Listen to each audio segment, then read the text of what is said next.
Hello friends, welcome to Unacademy. कैसे हैं आप सभी लोग? स्वागत है आप सभी लोगों का अन अकेडमी के इस लाइव लर्निंग प्लेटफॉर्म पर, जहां पर आप एक्सेस कर सकते हो unlimited live and recorded courses from the India's best educators. So friends, let's crack UPSC CSC with Unacademy now. Hello, welcome to the session. ये जो सेशन है अपना एम लक्ष्मीकांत इंडियन पॉलिटी का सेकंड चैप्टर का session है। Now जो new users आज की क्लास में अपने आए हैं उनको मैं अपने बारे में बता देता हूँ। एक ब्रीफ इंट्रोडक्शन। मेरा नाम अमित मोदी है। मैंने बीटेक किया है केमिकल इंजीनियरिंग में और सिविल सर्विस का एग्जाम 4 बार दिया, जिसमें से 2 बार मैंने इंटरव्यू फेस किया है। एंड इन टोटल 12 इयर्स का टीचिंग एक्सपीरियंस है and I am teaching in this field since 2008। ये मेरा टेलीग्राम का डिस्कशन ग्रुप लिंक है and this is my Telegram channel link. So guys, please subscribe this channel, जिससे आपको इस session का पीडीएफ इस क्लास के खत्म होने के बाद आपको मिल जाए। ओके फ्रेंड्स, सो आज हम लोग स्टार्ट कर रहे हैं। जैसा मैंने कहा कि हम एम लक्ष्मीकांत अपना इस सेशन में कवर करेंगे पूरा इंडियन पॉलिटी का मोस्ट इंपॉर्टेंट बुक है। और इसमें आज हम सीरीज में देखेंगे हमारा second chapter, that is the making of the Indian constitution. Well, उससे पहले थोड़ा सा ब्रीफ इंट्रोडक्शन। हमारे कुछ नए यूट्यूब चैनल्स हैं। जैसा एक चैनल है करंट अफेयर्स से, let's crack UPSC CSC current affairs. This is an exclusive channel for current affairs. Yes भैया, ये एक्सक्लूसिव चैनल है। ठीक है, यहाँ पर हम सिर्फ और सिर्फ करंट अफेयर्स ही डील करते हैं। सो friends, let's crack UPSC CSC current affairs with the India's top educators, quality content and the great learning experience. अगर आपने अभी तक इसे सब्सक्राइब नहीं किया है तो डू सब्सक्राइब दिस चैनल। इससे आपको लेटेस्ट अपडेट्स मिलते रहेंगे। आपकी प्रिपरेशन में कोई भी हर्डल नहीं आएगी as far as the current affairs are concern.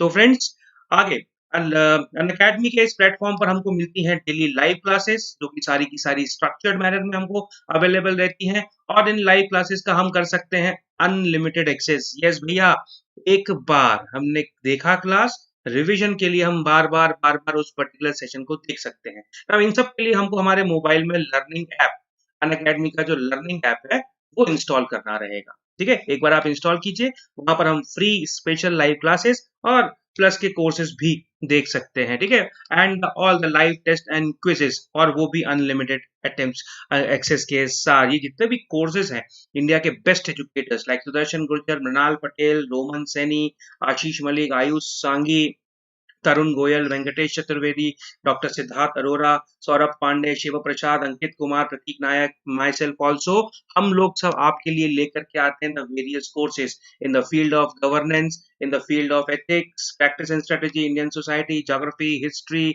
Polity, answer writing practices भैया मेंस के लिए हो गया, इंटरव्यू प्रिपरेशन के लिए हो गया। और ये सारी चीजें हमको हमारे इस सब्सक्रिप्शन के साथ मिलती हैं। बिल्कुल भैया, फ्री तो है कुछ कुछ चीजें, लेकिन बाकी सारी चीजों के लिए हमको सब्सक्राइब करना रहेगा। यस, अन अकेडमी का सब्सक्रिप्शन अगर आप परचेस करते हो 12 मंथ का, आपको पड़ेगा 44,000 का भैया, 3,667 रुपीज पर मंथ। इससे सस्ता, इससे अच्छा आपको कहीं नहीं मिल सकता। और उस पर अगर आपने कोड अप्लाई कर दिया अमित मोदी, तो आपको मिलेगा 10% का डिस्काउंट, 39,600। ये आपकी कोर्स फीस होगी भैया पूरे 1 साल के लिए, 12 मंथ्स के लिए, इसमें आपको प्रीलिम्स, मेंस, इंटरव्यू, सारे सेशंस के पीडीएफ्स, टेस्ट मटेरियल सब कुछ मिलेगा सिर्फ 39,600 में। भैया इससे सस्ता, इससे अच्छा कहीं नहीं है। अगर अभी तक आपने सब्सक्राइब नहीं किया है तो I suggest do subscribe. 2 year का कोर्स के लिए भैया 24 मंथ्स का प्रोग्राम 64,000 में है। आगे इन कोड अप्लाई करोगे, डिस्काउंट मिलेगा 57,600। यस, 2 ईयर यानी कि 24 मंथ्स। एक नया सब्सक्रिप्शन भी अभी हम लोग लेकर के आए हैं, that is iconic subscription for the UPSC CSC exam के लिए। वेल, यूपीएससी सीएससी एग्जाम के लिए, ठीक है, ठीक है, ये चीज। तो ये सब्सक्रिप्शन में है क्या? This is a mentorship program. क्या है भैया? मेंटोरशिप प्रोग्राम, यानी कि यहाँ पर आपको मिलेगा आपका एक पर्सनल कोच। बिल्कुल, यूपीएससी सीएससी प्रिपरेशन के लिए। और ये कोच जो है आपके हर वर्क को स्टीयर करेगा, गाइड करेगा राइट डायरेक्शन की तरफ, ताकि आपके मैक्सिमम बेनिफिट्स आपको मिल सके अपने लेबर से, यानी कि अपनी एफर्ट से। यानी कि जब आप अल्टीमेटली फाइनल रिजल्ट के साथ आओ तो आपका एक अच्छा रैंक आए। Yes, this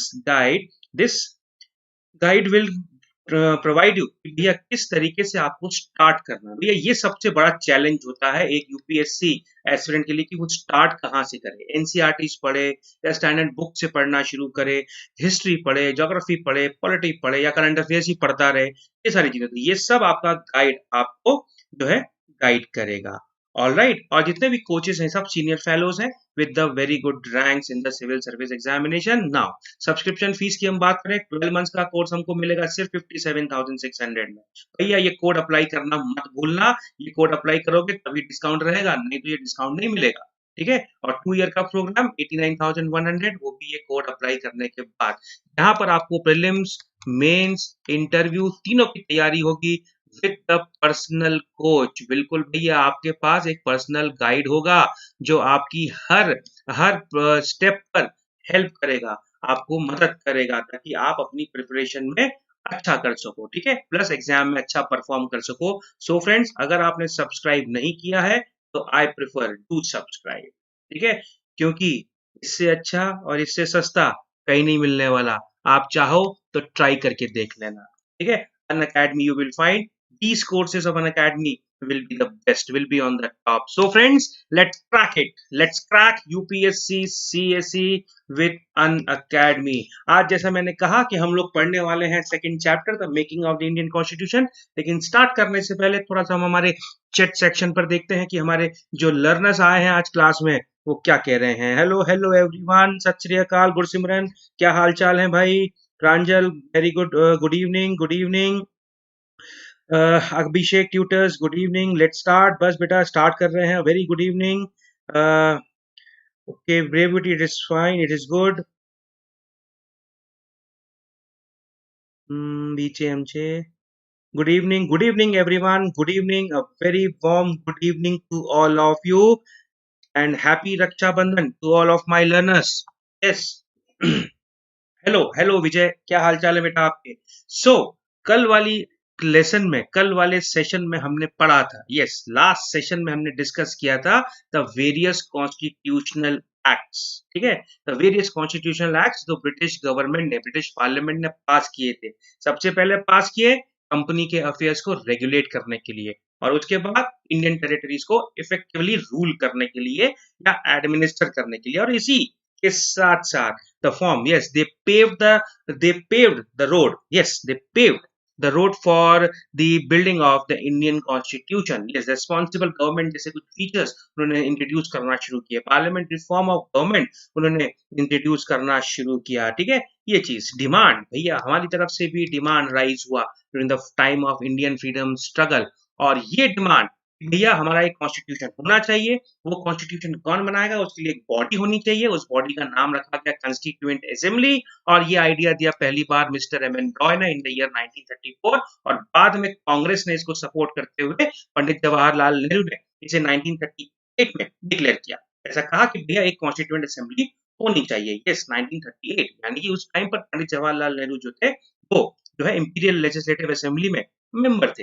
यस, कांग्रेस ने गवर्नमेंट बनाया हुआ था 1937 के इलेक्शन के उस पर। ठीक है, ये चीज ना भैया कॉन्स्टिट्यूएंट असेंबली किसके लिए था? कॉन्स्टिट्यूशन के लिए था। लेकिन अब कॉन्स्टिट्यूशन, हमारा कॉन्स्टिट्यूशन वर्ड से मतलब क्या होता है पहले हम थोड़ा वो जानते हैं। कितने टाइप के कॉन्स्टिट्यूशन होते हैं, कैसा कैसा क्या होता है, तो वो हम एक बार ब्रीफ में देखते हैं सारी चीजें एकदम बेसिक से। ठीक है, constitution, what do we mean by the term constitution? ठीक है, कॉन्स्टिट्यूशन ये इंग्लिश का एक साधारण सा शब्द है। ठीक है, अ वेरी सिंपल वर्ड, इसका मतलब होता है कंपोजिशन।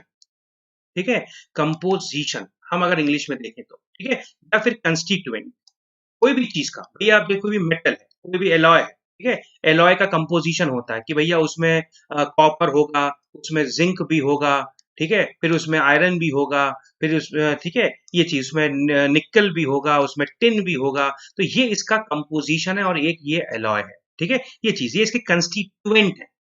ठीक है, क्या है भैया? कॉन्स्टिट्यूएंट है। या कोई भी मेडिसिन है उसमें भी कॉन्स्टिट्यूएंट होते हैं, पैरासिटामोल, कोई भी खांसी की दवाई, कुछ भी केमिकल कंपाउंड्स उसके कॉन्स्टिट्यूएंट होते हैं। तो बिल्कुल सेम यही चीज। ठीक है, सेम टू सेम। हाँ बिल्कुल बेटा, आज बहुत स्लो पढ़ाऊंगा, डोंट वरी विजय।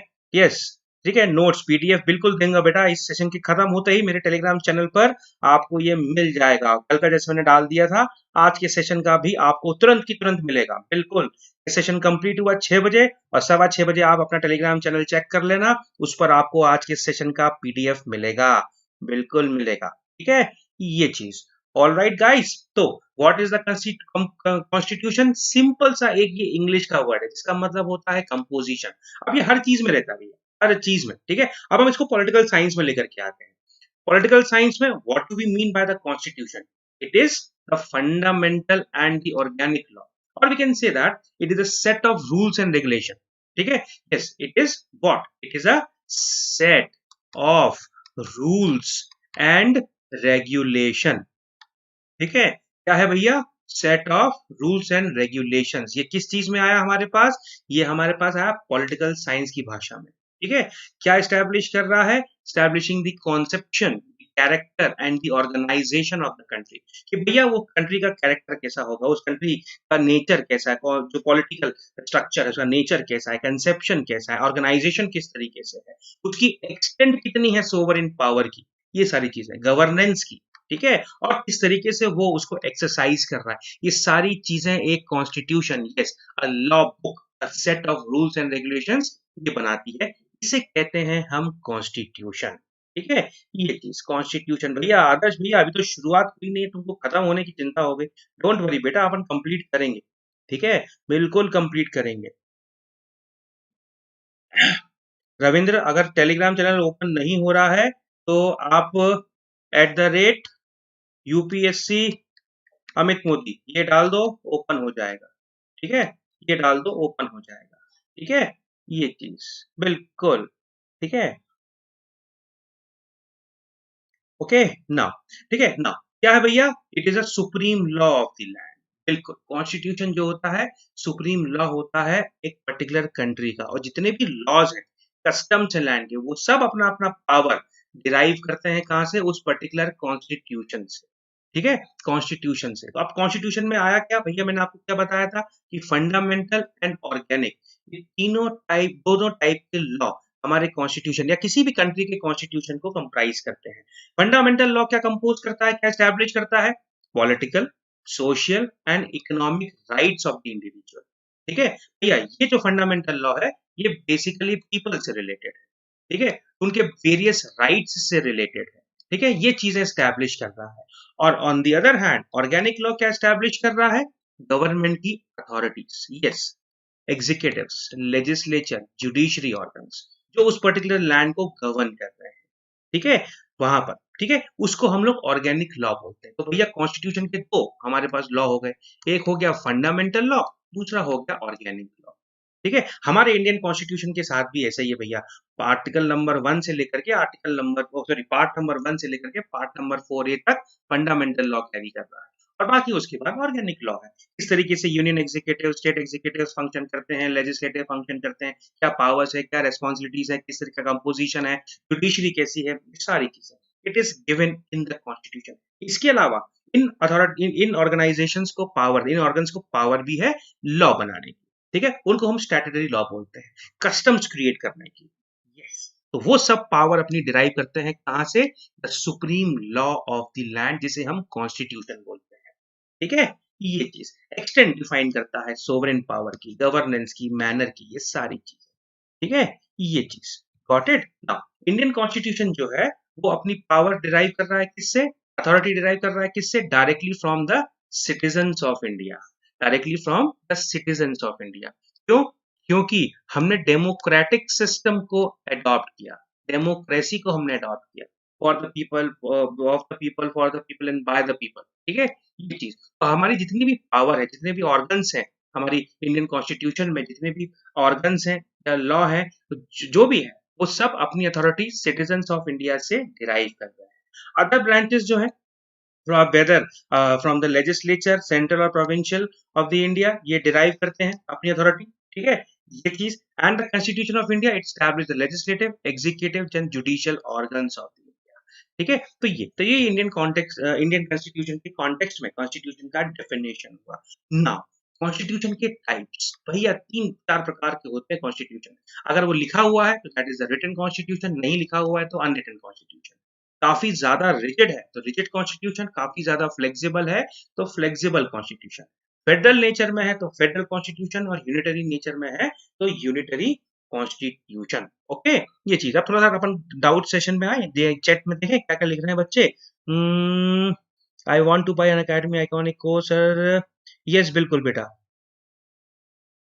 बिल्कुल कर सकते हो, चेंज कर सकते हो विकास, बिल्कुल कर सकते हो। ठीक है, यस आप कर सकते हो। मोनार्कियल कॉन्स्टिट्यूशन में भी फंडामेंटल लॉ होता है आयुष, बिल्कुल होता है बेटा। आप इंग्लैंड का लीजिए, वहां पर मोनार्कियल कॉन्स्टिट्यूशन है। Yes, the rights are there, the basic civil rights are there in the England. Okay, yes I will finish the entire course on the YouTube. बिल्कुल, पूरा अपन पॉलिटी का कंप्लीट करेंगे कोर्स। ठीक है।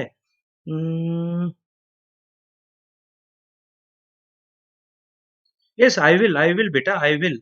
ठीक है, डोंट वरी, आई विल। ठीक है। यस, ही दे अडॉप्टेड अनरिटन कॉन्स्टिट्यूशन।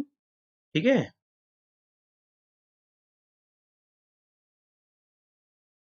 अपन अभी अभी देखते हैं, तीनों सारे सारे पॉइंट एक साथ देखते हैं। ठीक है। अच्छा, ठीक है, ये चीज बेटा चैट सेक्शन में ऑफ नहीं कर सकता क्योंकि बच्चों के कमेंट्स भी मेरे को मालूम पड़ते रहने चाहिए, है ना। ये चीज तेरा इंटरेक्शन बना रहता है, मजा आता है इससे। ठीक है, इससे मुझे लगता है कि यस आप भी पार्टिसिपेट कर रहे हो इसमें। तो हमारा टाइप्स देख रहे थे, टाइप्स ऑफ द कॉन्स्टिट्यूशन। ठीक है, बस ये ध्यान रखिएगा थोड़ा सा कि कुछ ऐसा कमेंट मत डालिए जिससे थोड़ा सा डिस्टरबेंस सबको हो। ठीक है, इस टॉपिक से रिलेटेड जो पूछना है बिंदास होके पूछो मेरे से, बिंदास होके मैं सब बताऊंगा, everything I will tell you, हर कॉन्सेप्ट को क्लियर करूंगा। ठीक है, लेकिन टॉपिक से रिलेटेड। ठीक है, देखिए सो टाइप्स ऑफ कॉन्स्टिट्यूशन है, written constitution, unwritten constitution, rigid, flexible, federal, unitary. तीन टाइप में डिवाइड किया गया है। तो सबसे पहले हम देखते हैं रिटन कॉन्स्टिट्यूशन। भैया देखो, मैं पहले से बता देता हूँ, रिटन कॉन्स्टिट्यूशन का ये मतलब नहीं है कि वो लिखा हुआ है, और अनरिटन कॉन्स्टिट्यूशन का ये मतलब बिल्कुल नहीं होता कि वो लिखा हुआ नहीं है। ठीक है, रिटन कॉन्स्टिट्यूशन, उसके जो प्रोविजंस हैं वो सब कोडिफाइड है into the single legal document systematic manner में, उसे हम बोलते हैं रिटन कॉन्स्टिट्यूशन। मैं एग्जांपल के तौर पे बताता हूँ, हमारे जो टेक्स्ट बुक्स होते हैं, आपने टेक्स्ट बुक्स देखे हैं ना सारे, कैसे होता है, एक प्रीफेस होता है ना टेक्स्ट बुक में, फिर एक कंटेंट होता है, कंटेंट में क्या होता है, चैप्टर नंबर टाइटल्स ये सब एक सिस्टमैटिक मैनर में लिखे होते हैं, प्लस चैप्टर 1 2 3 4 ऐसे, प्लस अगर मान लो कोई नया एडिशन होता है, कुछ चेंजेस होते हैं, ठीक है, मान लो चैप्टर 1 में कोई चेंज हुआ तो चैप्टर 1 में ही ऐड किया जाता है, ये नहीं कि वो लास्ट में जाके ऐड कर दिया, बिल्कुल नहीं। ये चीज, ये हो गया सिस्टमैटिक मैनर। ठीक है, इस टाइप के डॉक्यूमेंट को हम लोग बोलते हैं रिटन कॉन्स्टिट्यूशन। ओके, जैसे हमारे इंडिया का कॉन्स्टिट्यूशन है, यूएस का कॉन्स्टिट्यूशन। ठीक है, लेकिन अनरिटन जो कॉन्स्टिट्यूशन होता है वो लिखा होता है, yes it is also written, it is also written, ये भी लिखा होता है, लेकिन जो प्रोविजंस जो है वो कोडिफाइड नहीं है systematically into the single legal document. Example के तौर पर एक सिंपल सा एग्जाम्पल लेते हैं, क्लास नोट्स। ठीक है, जैसे मान लो कल का क्लास आपका एब्सेंट हो गया, आप कल आप नहीं आए सेशन में, आज आए हो, आप कल के आप लेक्चर को देखोगे, उसके बाद आप नोट्स बनाओगे, तो क्या करोगे, आज के आपने जो अपनी रजिस्टर में पेजेस भरे हैं उसके बाद आप लिखना स्टार्ट करोगे। ठीक है, ये चीज, ये नहीं कि आपने पहले ही पेजेस छोड़ रखे हैं और फिर उसके बाद आप उसमें लिखोगे। ठीक है, कम भी पढ़ सकते हैं भैया पेजेस, मान लो 10 पेज का मैटर है, आपने 5 ही छोड़े, ये चीज है, तो आप इसके बाद कंटिन्यू कर रहे हो, फिर थर्ड मिस हो गई तो फोर्थ कंटिन्यू कर रहे हो, फिर थर्ड बाद में लेके आ रहे हो, तो ये चीज, तो ये अनसिस्टमैटिक मैनर में लिखा हुआ है, इसे हम लोग बोलते हैं अनरिटन कॉन्स्टिट्यूशन। मोस्टली ब्रिटेन के जितने भी कॉलोनीज हैं उनमें मोस्टली अनरिटन कॉन्स्टिट्यूशन फॉलो होता है, ब्रिटेन, न्यूजीलैंड, ये इसके एग्जाम्पल है। ठीक है, इनेक्टमेंट, जो भी पार्लियामेंट इनेक्टमेंट लेकर के आता है, जो भी पार्लियामेंट बनाता है वो automatically become the part of the constitution in case of unwritten constitution. ठीक है, यस अनरिटन कॉन्स्टिट्यूशन, कोई भी लॉ बनाया वो उसका पार्ट बन जाता है। Got it, now in case of written constitution, supreme constitution is supreme, not the parliament. ठीक है, क्यों भैया, क्योंकि पार्लियामेंट जो है वो अपनी अथॉरिटी कहां से डिराइव कर रही है, it is deriving there authority from the constitution, लेकिन अनरिटन कॉन्स्टिट्यूशन में पार्लियामेंट सुप्रीम होता है, बिल्कुल कॉन्स्टिट्यूशन सुप्रीम नहीं होता। गॉट इट, ये चीज। पार्लियामेंट के पास दो टाइप के पावर होते हैं, एक होती है कंस्टिट्यूएंट लेजिस्लेटिव पावर और एक होती है ordinary legislative power. Constituent legislative power में जो है parliament can amend the provisions of the constitution, लेकिन ऑर्डिनरी लेजिस्लेटिव पावर में जो पार्लियामेंट लॉ बनाती है, ठीक है, वो लॉ बना सकती है लेकिन वो कॉन्स्टिट्यूशन का पार्ट नहीं बनते। ये दो टाइप की पावर पार्लियामेंट के पास होती है। कौन कौन सी होती है, मैं फिर से रिपीट करता हूँ। Constituent legislative power, got it, ठीक है, and the ordinary legislative power, ठीक है। Constituent legislative power means regarding the constitution, got it. In case of written constitution parliament के पास ये दोनों पावर है, but in case of the unwritten constitution parliament के पास सिर्फ ऑर्डिनरी लेजिस्लेटिव पावर है, कंस्टिट्यूएंट लेजिस्लेटिव पावर नहीं होती है, ठीक है।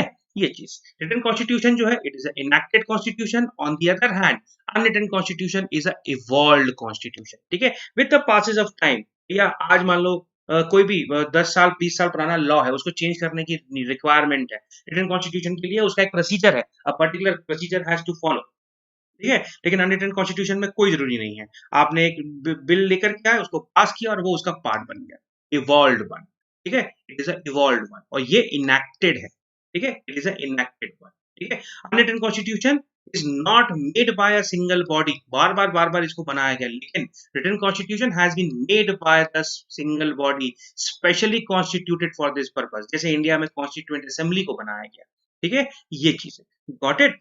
इसको हम लोग बोलते हैं अनरिटन और रिटन और अनरिटन कॉन्स्टिट्यूशन का ये जो पार्ट है, जो डिफरेंस है, ये चीज, ठीक है। क्लियर हुआ आपको ये पार्ट, ठीक है। हाँ, अब आते हैं रिजिड और फ्लेक्सिबल कॉन्स्टिट्यूशन के ऊपर। भैया रिजिड ये वर्ड अंग्रेजी का एक वर्ड है, यानी कि जो चेंज नहीं हो सकता, जो एकदम स्थिर है, रिजिड है, ठीक है। ये ठीक है, ये चीज दैट डज नॉट मीन क्या हुआ, कॉन्स्टिट्यूशन जो है वो अमेंडेबल इजिली नहीं है। क्या नहीं है भैया, इजिली नहीं है, डिफिकल्ट है इसको अमेंड करना, जैसे अमेरिकन कॉन्स्टिट्यूशन, ठीक है।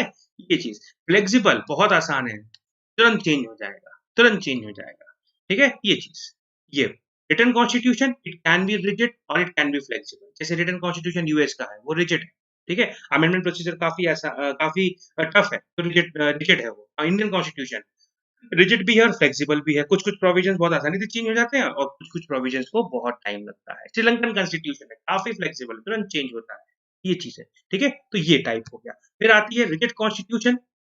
Rigid constitution it does not mean that constitution provisions are not amendable, बल्कि वो अमेंड हो सकते हैं। Flexible constitution easily amended. A written constitution can be rigid constitution or it can be the flexible constitution. A written unwritten constitution ये हमेशा flexible होगा।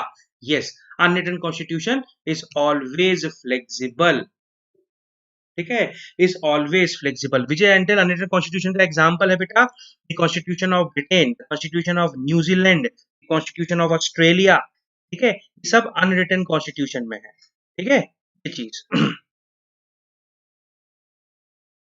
Okay. Now federal constitution and the unitary constitution. Federal constitution जो है वो dual polity provide करता है, जैसे हमारे इंडिया में है ना, एक यूनियन गवर्नमेंट है और एक स्टेट गवर्नमेंट है, ठीक है। अब यहाँ पर यूनियन गवर्नमेंट और स्टेट गवर्नमेंट के अलग अलग कॉन्स्टिट्यूशन हो गए, या अलग अलग गवर्नमेंट तो बनती है लेकिन कॉन्स्टिट्यूशन भी अलग अलग हो गए, पावर्स भी अलग अलग डिस्ट्रीब्यूटेड है और ऑटोनॉमी पूरी दे रखी है यहाँ पर विदाउट एनी रेसिडुअल पावर्स, तो इसको हम लोग बोलेंगे फेडरल कॉन्स्टिट्यूशन, जैसे यूनाइटेड स्टेट्स ऑफ अमेरिका में। Yes, United states of America में यूनियन का लॉ अलग है और उनके जो स्टेट्स हैं वो एकदम अलग एंटिटी है, 50 स्टेट्स हैं।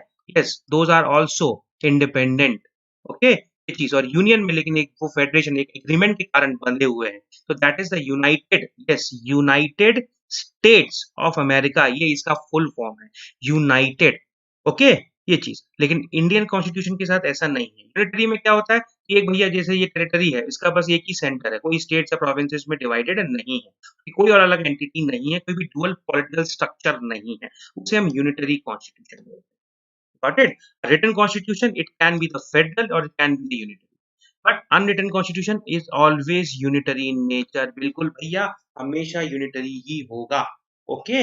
ये चीज है, ठीक है। इंडियन कॉन्स्टिट्यूशन जो देखें वो फेडरल भी है और यूनिटरी भी है, दोनों है। कहीं कहीं पर यूनिटरी फीचर्स हमारे कॉन्स्टिट्यूशन में आ जाते हैं, जैसे इमरजेंसी लगती है, प्रेसिडेंट्स रूल इम्पोज कर दिया गया, यूनिटरी फीचर में कन्वर्ट हो गया, ठीक है, नेशनल इमरजेंसी लग गई, अगेन यूनिटरी फीचर में कन्वर्ट हो गया, फेडरल स्ट्रक्चर जो है वो अलग साइड में रख दिया। इसीलिए हमारे कॉन्स्टिट्यूशन को क्वासी फेडरल कहा गया है, यानी कि आधा आधा फेडरल है और आधा यूनिटरी है।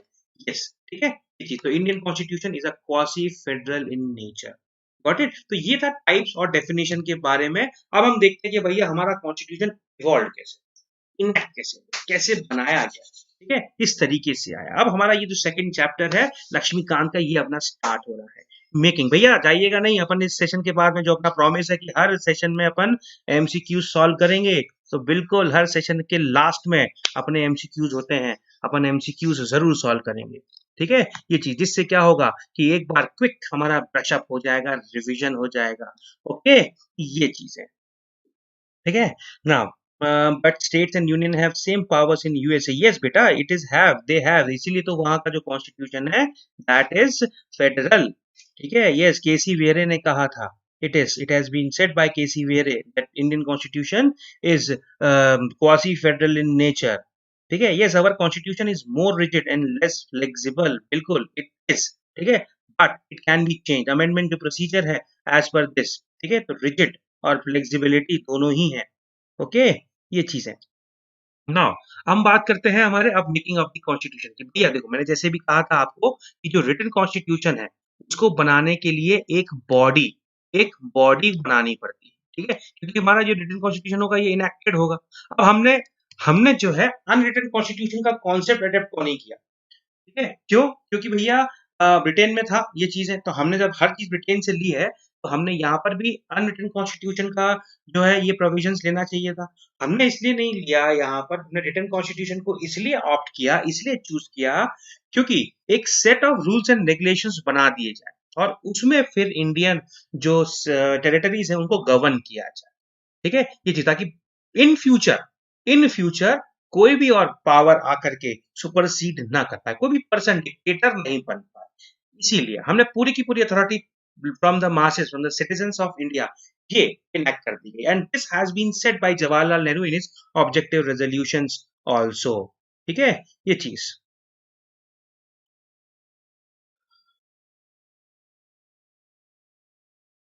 देखो विकास, आपका क्वेश्चन है, welcome welcome DJ with S J, welcome, ठीक है। नाउ यस, विकास आपका क्वेश्चन है, yes, stores laws and acts, बिल्कुल बिल्कुल, लेकिन वो सब कॉन्स्टिट्यूशन के अंदर ही हैं, ठीक है। लास्ट में मतलब जैसे जैसे डे बाय डे जो भी इनेक्टमेंट्स होते जाते हैं वो सारे के सारे लॉज एंड एक्ट उसके अंदर ऐड होते चले जाते हैं, ठीक है। एंड लावण्या क्या बोलते हैं, रीड बुक अगेन। अब बेटा पढ़ना चाहो पढ़ सकते हो, वैसे जरूरत नहीं पड़ेगी, ठीक है। Yes, okay, yes, hope notes are enough, बिल्कुल बेटा notes are enough, but revision तो चाहिए। यस हर्ष, आप बिल्कुल सही बोल रहे हो, ठीक है। यस, पॉलिटी वैसे भी इंटरेस्टिंग सब्जेक्ट है बेटा, it is very interesting subject polity, ठीक है। चलो अपन स्टार्ट करते हैं, ठीक है। ये बॉडी होना चाहिए ना, ऐसा कुछ बॉडी बने जिसको हम कॉन्स्टिट्यूएंट असेंबली बोलते हैं। ऐसा जो आइडिया है 1934 में पहली बार, यस भैया देखो, पहली बार ये idea M N Roy, Manvendra Nath Roy इनका नाम था। ये पायनियर थे कम्युनिस्ट मूवमेंट ऑफ इंडिया में, यस, इन्होंने पुट किया। अब ये पायनियर कैसे थे, 1920 एट ताशकंद, ताशकंद, ठीक है। इन्होंने जो है उस समय रशिया में था ताशकंद, लेकिन अब तो उज्बेकिस्तान की कैपिटल है। यहाँ पर जो है एम एन रॉय ने communist party of India establish करी थी 1920, और 1924 में कम्युनिस्ट मूवमेंट ऑफ इंडिया ये स्टार्ट हुआ भाई एम ए दांगे, नलिनी जोशी, ये लोग थे, ठीक है। ये चीज तो इन्होंने 1934 में एक आइडिया मूव किया कि भैया हमारा भी एक कॉन्स्टिट्यूशन होना चाहिए, हमारा भी एक कॉन्स्टिट्यूशन होना चाहिए, उसके लिए एक बॉडी स्टैब्लिश की जाए, एक कंस्टिट्यूएंट बॉडी बनाई जाए। ये बेसिकली आइडिया आया था थर्ड राउंड टेबल कॉन्फ्रेंस के बाद, ठीक है। थर्ड राउंड टेबल कॉन्फ्रेंस जब हुई थी तो उसके बाद में ये आइडिया उन्होंने मूव किया कि भैया हमारे लिए जितने भी रिस्पॉन्सिबल गवर्नमेंट है उसके लिए जो भी आप प्रोसेस कर रहे हो, और आपने जो भी ये कॉन्फ्रेंसेस किए हैं जिसमें कांग्रेस का आपका मेजर पार्टिसिपेशन है, ठीक है, इसमें तो ये भैया आप ठीक है कर रहे हो, इट्स गुड, लेकिन आप हमारे बीच में से ही एक बॉडी बना दो ना, ठीक है। आप हमारे बीच में से ही एक ऐसा कोई प्रोविजन बना दो जो हम बॉडी बना सके, कॉन्स्टिट्यूट कर सकें, और इलेक्टेड मेंबर्स इधर डायरेक्टली और इनडायरेक्टली हम ये बना सकें, और फिर हम हमारे लिए खुद का कॉन्स्टिट्यूशन एक इवॉल्व कर लेंगे, हम बना लेंगे। ये आइडिया पहली बार एम एन रॉय ने मूव किया। पंडित जवाहरलाल नेहरू ने जब ये आइडिया सुना तो काफी अच्छा लगा। कांग्रेस ने भी फिर डिमांड पुट अप करना शुरू कर दिया। बिल्कुल, कांग्रेस ने इस आइडिया को सपोर्ट किया। बोला 1935 में कि भैया हमको भी एक ऐसा कॉन्स्टिट्यूएंट असेंबली बना दो जिससे हम हमारा कॉन्स्टिट्यूशन बना लेंगे। क्या था भैया ऐसा कांग्रेस ने क्यों अडॉप्ट किया? क्योंकि अगर आपने पढ़ा हो हिस्ट्री में कि 1928 में नेहरू रिपोर्ट बनी थी। ये नेहरू रिपोर्ट बनी थी। इस नेहरू रिपोर्ट को तो यूनानिमसली सबने एक्सेप्ट किया, लेकिन कुछ सेक्शंस थे सोसाइटी के जो हैप्पी नहीं थे, सैटिस्फाइड नहीं थे इस चीज से, या बोल सकते हैं कि उनका रिप्रेजेंटेशन भी नहीं था। लेकिन यहाँ पर ये फुल्ली एक पैन इंडिया रिप्रेजेंटेटिव बॉडी होगी, एक ऐसा आइडिया मूट अप किया गया। और 1938 में जवाहरलाल नेहरू में, ठीक है, 1938 में जवाहरलाल नेहरू ने जो है एक चीज इंडियन नेशनल कांग्रेस के यहाँ पर डिक्लेयर कर दिया that constitution of free India must be framed without outside interference। ठीक है, और कंस्टिट्यूएंट असेंबली को इलेक्ट किया जाए on the basis of adult franchise, universal adult franchise. ये 1938 में on the behalf of Indian National Congress उन्होंने डिक्लेयर किया। लेकिन तब तक कुछ हो पाता, वॉर शुरू हो गई। हमको पता है 1939 में वर्ल्ड वॉर टू स्टार्ट हो गई। फिर उसके बाद हमको ये भी पता है कि इंडियन सपोर्ट को लेने के लिए अगस्त ऑफर ये प्लेस किया गया कि भैया आफ्टर द वॉर आपको डोमिनियन स्टेटस दे दिया जाएगा, वाइसरॉय का एग्जीक्यूटिव काउंसिल में इंडियंस का एक्सपेंशन, इंडियंस का इंक्लूजन कर दिया जाएगा, एक्सेट्रा एक्सेट्रा एक्सेट्रा। ये चीजें हम लोग नहीं माने, हम लोग फिर भी नहीं माने। क्यों? क्योंकि हमको चाहिए थी एक असेंबली तुरंत की तुरंत, हमको चाहिए था अभी इंडिपेंडेंस, ये चीजें, तो इसीलिए हम लोगों ने इसको एक्सेप्ट नहीं किया। ठीक है, लेकिन ब्रिटिशर्स ने इस प्रपोजल को कि भैया हम कंस्टिट्यूएंट असेंबली बनाएंगे, लेकिन अभी नहीं, वॉर के बाद में, वॉर जब खत्म हो जाएगी, हमने इस चीज को एक्सेप्ट नहीं किया। फिर स्टैफोर्ड क्रिप्स आए, सेम यही प्रपोजल उन्होंने भी रख दिया, और गांधी जी ने बोल दिया it is a post dated, लेकिन हमने फिर भी इनको सपोर्ट नहीं किया। स्टैफोर्ड क्रिप्स का जो मिशन था, जो क्रिप्स मिशन जो इंडिया में आया था, ये फेल हुआ, हमने क्विट इंडिया मूवमेंट स्टार्ट कर दिया। बिल्कुल, क्रिप्स मिशन को सपोर्ट मुस्लिम लीग ने भी नहीं किया। अगर आपको याद हो हिस्ट्री में कि मार्च 1940 at the Lahore session of the Indian Muslim league ने डिमांड किया for the two nation theory, Pakistan, ये एक नया नेशन का उन्होंने डिमांड पुट किया। यस, पाकिस्तान, पाकिस्तान जो वर्ड है इन 1935 में चौधरी रहमत अली, यस, चौधरी रहमत अली ने ये टर्म पहली बार कॉइन किया कि एक मुस्लिम्स के लिए एक नया लैंड होना चाहिए, that is the Pakistan. Punjab, Afghanistan, Kashmir and Baluchistan, ये पूरा मिला करके एक नया लैंड बनाया चाहिए। नाम भी पाक, पाक means pure, pure land, that is the Pakistan. ठीक है, ये कुछ टर्म्स, ये कुछ वर्ड्स उस टाइम पे कॉइन किए गए। And in the year 1940, yes, ठीक है, यस, इन 1940, ठीक है, एंड इन 1940 ये जो पाकिस्तान रेजोल्यूशन है ये अडॉप्ट किया गया by the Indian Muslim league. Got it? ठीक है, सर स्टैफोर्ड क्रिप्स जो है, इन्होंने जो प्रपोजल था, क्रिप्स प्रपोजल, इन्होंने भी मुस्लिम्स का जो टू नेशन थ्योरी का कॉन्सेप्ट था, इसको जो है डिनाई कर दिया, रिजेक्ट कर दिया। ठीक है, ये wanted India to be divided into two autonomous states. भैया मुस्लिम लीग चाहते थे कि दो ऑटोनोमस स्टेट बना दिए जाए और दो सेपरेट कॉन्स्टिट्यूएंट असेंबलीज बनाए जाएं, एस्टैब्लिश किए जाएं, ताकि इन दोनों रीजन्स का, इन दोनों जगह का जो है, इन दोनों जगह का जो है कॉन्स्टिट्यूशन इवॉल्व किया जा सके, एक कॉन्स्टिट्यूशन बनाया जा सके। ठीक है, now finally the cabinet, war खत्म हुआ और 1946 में कैबिनेट मिशन प्लान इंडिया में आया। यस, मिशन का चेयरमैन थे इन sir Pethick Lawrence, Stafford Cripps and A V Alexander. ये 24 ऑफ मार्च 1946 में इंडिया में आए। ठीक है, the Cabinet Mission Plan, yes, the Cabinet Mission Plan that came to India. और ये कैबिनेट मिशन प्लान जो था, इसकी जो रिपोर्ट है ये पब्लिश हुई मई 16 1946 में, और इसने आइडिया रिजेक्ट कर दिया कि दो कॉन्स्टिट्यूएंट असेंबली तो नहीं बनाएंगे हम भैया।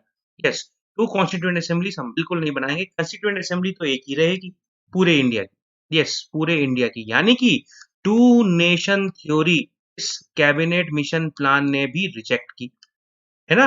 This theory was also rejected by cabinet Mission plan.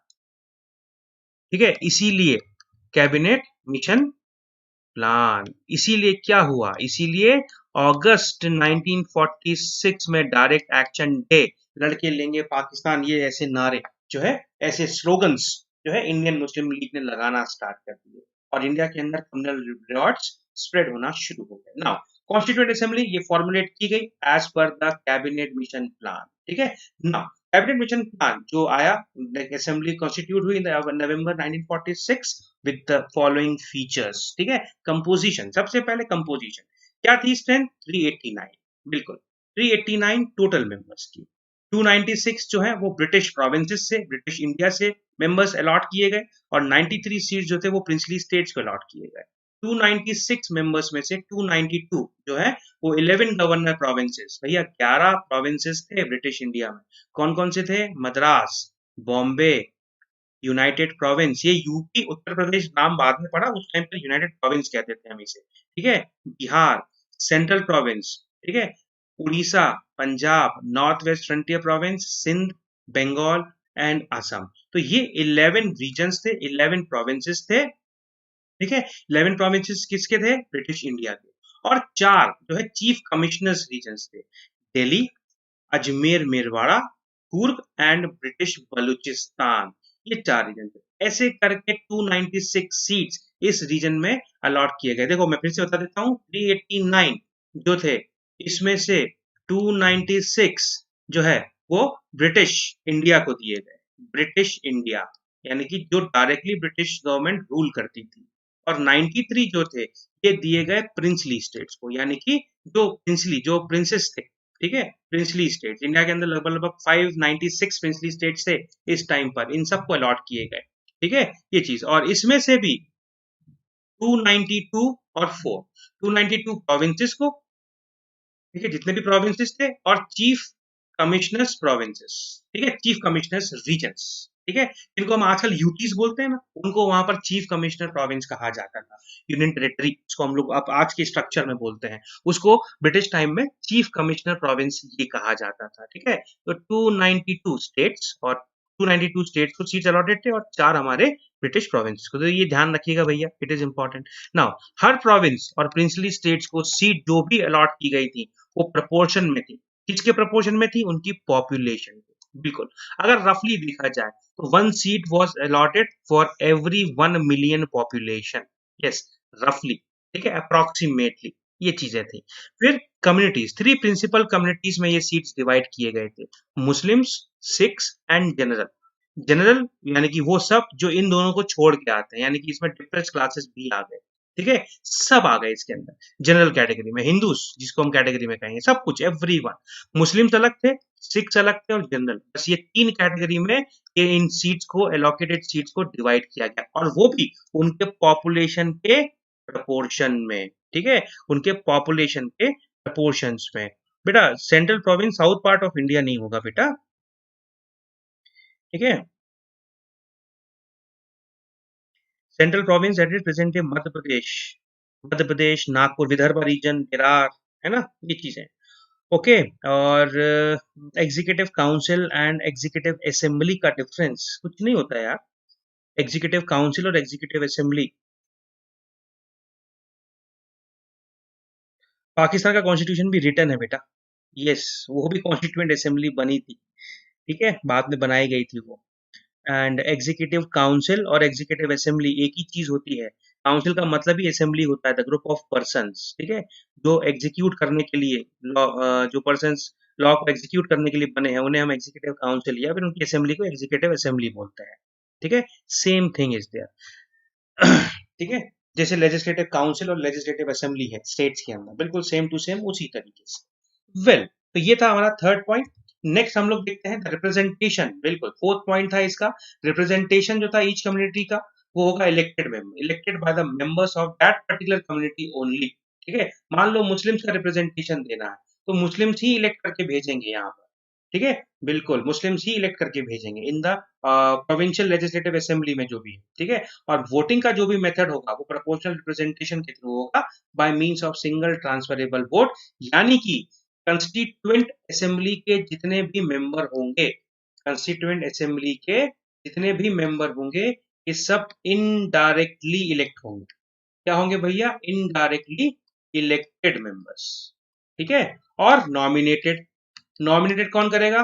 Princely states. Nominated कहां से हो गए?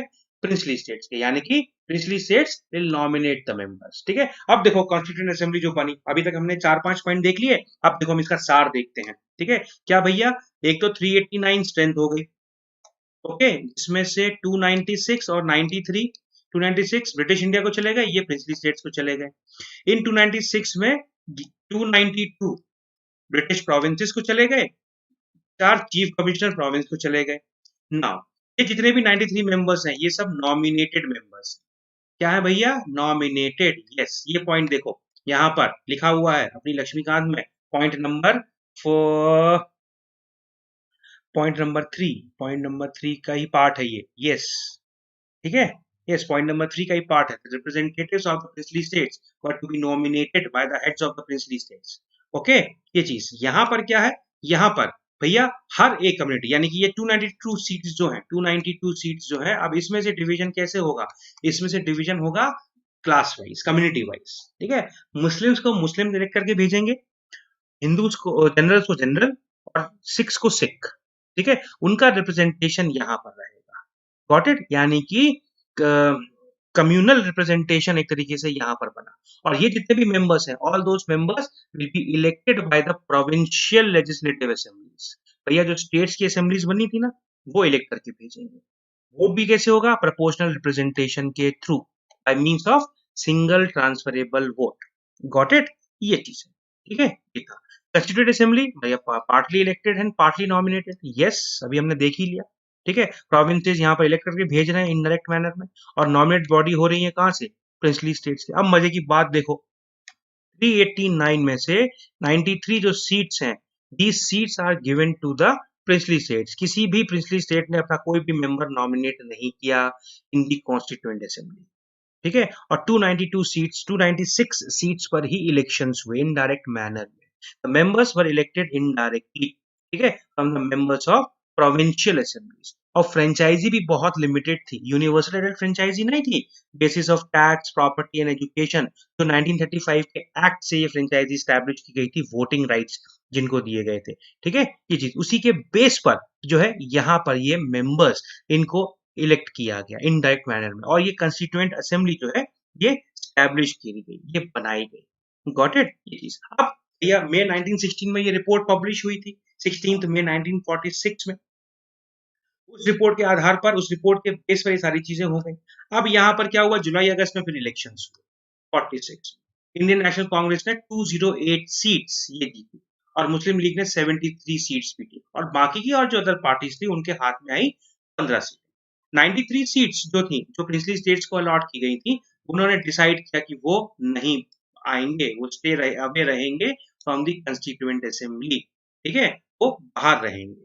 ठीक है, ये चीज। बेटा इलेक्शन और नॉमिनेटेड के बीच का जो डिफरेंस है, इलेक्शन मीन्स जो इलेक्ट होकर के आ रहा है, और नॉमिनेट मीन्स जो नॉमिनेट होकर आ रहा है। जैसे मान लीजिए ए पर्सन है, ए पर्सन को कोई भी ये बॉडी, एक लेजिस्लेटिव काउंसिल में भेजना है। ठीक है, एक्स वाई जेड कोई भी एक अथॉरिटी है। ठीक है, वो इसे नॉमिनेट कर रही है यहाँ पर, तो ये नॉमिनेटेड मेंबर हो गया। अब अगर मान लीजिए पी क्यू आर एस, ये 4 लोग हैं और ये चारों लोग मिलकर इसको इलेक्ट कर रहे हैं। ठीक है, वोट कर रहे हैं। ठीक है, ये चीज तो यहाँ पर बोले तो ये इलेक्टेड मेंबर हो गया। ठीक है, ये चीज नॉमिनेटेड मीन्स किसी को भी दे दिया, जैसे हमारे प्रेसिडेंट ऑफ इंडिया नॉमिनेट करते हैं from the special field of art literature science, वहां से नॉमिनेट करके भेज देते हैं। ठीक है, ये चीज बिल्कुल सही आयुष, तुमने बिल्कुल सही लिखा है, वेरी गुड, वेल डन। ठीक है, ये चीज। Well, constituent assembly was not directly elected by the people on the basis of adult franchise. बिल्कुल भैया, बिल्कुल नहीं था।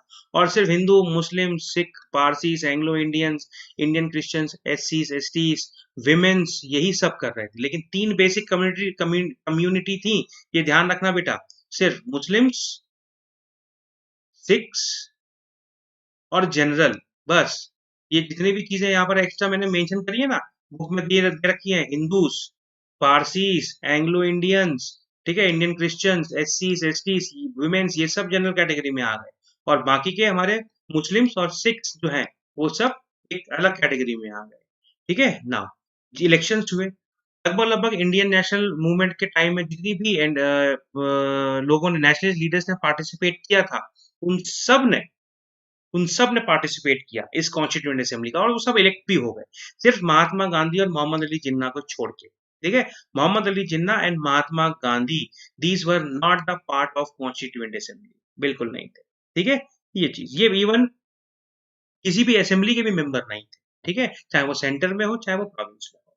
ये चीज ना, अब वर्किंग की बात करते हैं। देखो भैया, कंस्टिट्यूएंट असेंबली, तो ये फेज है ना, नाइन्थ नाइन्थ सॉरी 6 दिसंबर 1946 से लेकर के 9 दिसंबर को बेसिकली पहली बार जो है पहली मीटिंग हुई, और 6 दिसंबर को ये असेंबली कॉन्स्टिट्यूट हुई। ठीक है, 6 दिसंबर से लेकर के 26 जनवरी 26 जनवरी 1950।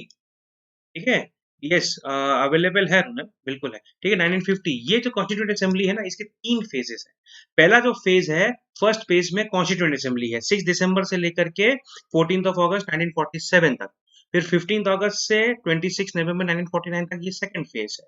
और फिर उसके बाद थर्ड फेज आता है। ठीक है, पर हम इसको फेज वाइज नहीं देखेंगे, हम एक बार देखेंगे कि भैया इलेक्शंस कंप्लीट हुए जुलाई अगस्त में, कॉन्स्टिट्यूएंट असेंबली कॉन्स्टिट्यूट हुई, और पहली मीटिंग 9 दिसंबर 1946 को, यस 9 दिसंबर 1946 को पहली बार कंस्टिट्यूएंट असेंबली हुई। पहली मीटिंग को ही मुस्लिम लीग ने बाइकआउट कर दिया। क्यों बाइकआउट किया था? क्योंकि भैया उनकी जो टू नेशन थ्योरी थी वो एडॉप्टेड नहीं की गई थी, रिजेक्ट कर दी गई थी। वो चाहते थे कि इस थ्योरी को एक्सेप्ट किया जाए। यस, और पहली जो मीटिंग थी उसमें सिर्फ 211 मेंबर्स ही पार्टिसिपेट किए। भैया मीटिंग हुई, मीटिंग होने पर डॉक्टर सच्चिदानंद सिन्हा को as a temporary president elect किया गया। यस, कोई भी मीटिंग होती है, कोई भी कांग्रेस बनती है, या कोई भी ग्रुप की मीटिंग हो रही है, तो उसका एक प्रेसिडेंट, एक प्रिसाइडिंग ऑफिसर होना चाहिए। ये एक फ्रेंच प्रैक्टिस है। यस, फ्रेंच रेवोल्यूशन के टाइम पर ये चीज डेराइव हुई यहाँ पर। तो भैया टेम्पररी एक प्रेसिडेंट इलेक्ट किया गया, and that was doctor Sachchidanand Sinha. और ठीक 2 दिन के बाद, यानी कि 11 दिसंबर 1946 को doctor Rajendra Prasad was elected as the president of the assembly. Yes, the president of the Constituent Assembly, with H.C. Mukherjee as the Vice President and Sir B.N. Rao as the legal advisor of the Assembly. ठीक है, ये चीज, तो ये सब practices यहाँ पर हुए, ये सब चीजें यहाँ पर सबसे पहले असेंबली में स्टार्ट की गई। फिर 13 दिसंबर, ठीक 2 दिन के बाद 1946 में पंडित जवाहरलाल नेहरू ने ऑब्जेक्टिव रेजोल्यूशन पास किया। ठीक है, ऑब्जेक्टिव रेजोल्यूशन ये पास किया यहाँ पर। ठीक है, हाँ बेटा, 90 नहीं विजय, आप 93 सीट्स को कंसिडर तो किया, लेकिन वो फिल नहीं हुए। ठीक है, 389 में से 389 सीट्स में से जो है सिर्फ 296 सीट्स ही ये इलेक्शंस कंप्लीट हुए, और इन्हीं को कंसिडर भी स्टार्टिंग में किया गया। ठीक है, ये चीज 93 सीट्स ये खास खाली विकेट रह गई, ये वेकेट रह गई, वहां पर खाली रह गई। ठीक है, और जो भी प्रोसीडिंग्स थी वो सब इनके साथ स्टार्ट कर दी गई। इसमें से भी पहली मीटिंग में सिर्फ 211 मेंबर थे, बाकी सभी ने इसको बाइकआउट किया। यस, जो 73 सीट्स इंडियन मुस्लिम लीग ने जीते थे, ठीक है, उन सबको इसने बाइकआउट कर दिया, बाइकआउट किया, तो इन्होंने पार्टिसिपेट नहीं किया। नाउ 1946 बिल्कुल ऑब्जेक्टिव रेजोल्यूशन ये पास किया गया ना। ऑब्जेक्टिव रेजोल्यूशन है क्या भाई? ये कॉन्स्टिट्यूएंट असेंबली बनी किस लिए है? ये कंस्टिट्यूएंट असेंबली बनी है कॉन्स्टिट्यूशन बनाने के लिए। ठीक है, क्या बनाने के लिए? कॉन्स्टिट्यूशन बनाने के लिए। ठीक है, कॉन्स्टिट्यूशन बनाने के लिए। तो कॉन्स्टिट्यूशन कैसा बनना चाहिए, क्या क्या चीजें इसके अंदर होनी चाहिए, तो उसका एक ऑब्जेक्टिव रेजोल्यूशन पंडित जवाहरलाल नेहरू ने 13 दिसंबर 1946 को जो है कॉन्स्टिट्यूएंट असेंबली में ये प्लेस किया। ये कब तक ये इसमें क्या था? Fundamentals and philosophies of the constitutional structure. बिल्कुल भैया, क्या था इसमें? Fundamental nature and the philosophy, क्या कॉन्स्टिट्यूशन स्ट्रक्चर कैसा होना चाहिए, कैसे कैसे उसमें फीचर्स होने चाहिए, ये चीज है। ये इस ऑब्जेक्टिव रेजोल्यूशन में था, और यही ऑब्जेक्टिव रेजोल्यूशन बाद में जाके हमारे कॉन्स्टिट्यूशन का प्रीएम्बल बना। प्रीएम्बल का मतलब होता है प्रीफेस, है ना? हमने एक टेक्स्ट बुक में देखा ना बेटा, प्रीफेस होता है। प्रीफेस को पढ़ने के बाद हमको मालूम पड़ जाता है कि उस बुक में क्या क्या चीजें दी हुई। हम आसानी से पता लगा सकते हैं कि okay that particular book is of our use or not. ठीक है, it is of our use or not, वो सारी चीजें हमको यहाँ से मालूम पड़ जाती है।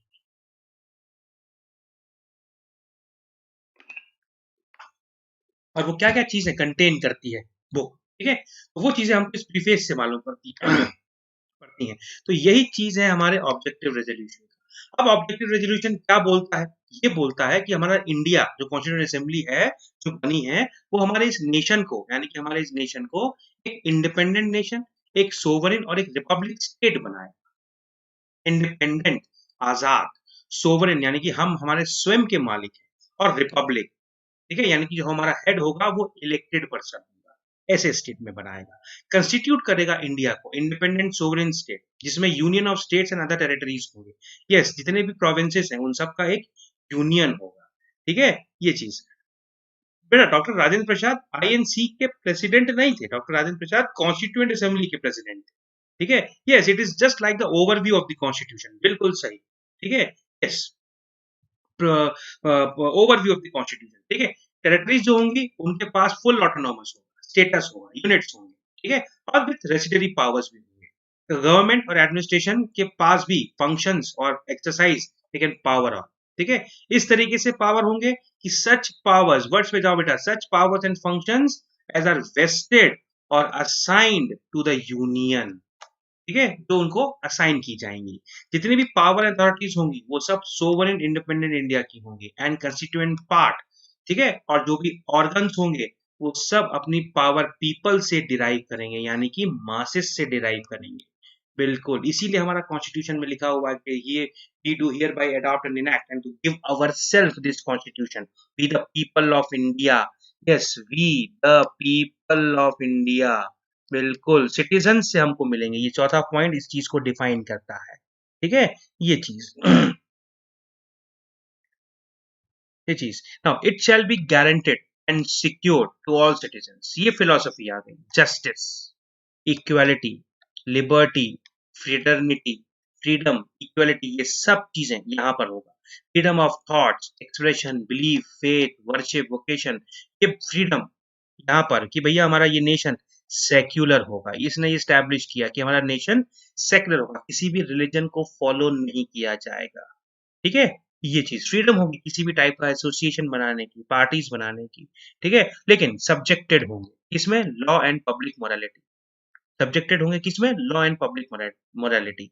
Adequate safeguards will be given, बिल्कुल, माइनॉरिटीज के लिए, बैकवर्ड क्लासेस के लिए, ताकि डिप्रेस क्लासेस के लिए, ताकि उनका भी एलिविएशन हो सके, स्टेटस ग्रो हो सके, ये चीज है। And to maintain the unity and the integrity of the territory, बिल्कुल, rights of the land, sovereign rights of the land, seas, air, according to the justice and the law of the civilised nation. तो ये कुछ objectives थे, ठीक है, जो place किए गए एंशियंट लैंड का तो full rightful and honoured place है वर्ल्ड में, इसको स्टैब्लिश करना, ठीक है, for the promotion of the world peace and the welfare of mankind. तो these were the resolutions which were passed by the Pandit Jawaharlal Nehru in the constituent assembly की भैया हमारी कॉन्स्टिट्यूशन का जो फंडामेंटल स्ट्रक्चर और फिलोसफी, ये चीजें, ये होना चाहिए, इन 8 पॉइंट के ऊपर बेस्ड होना चाहिए।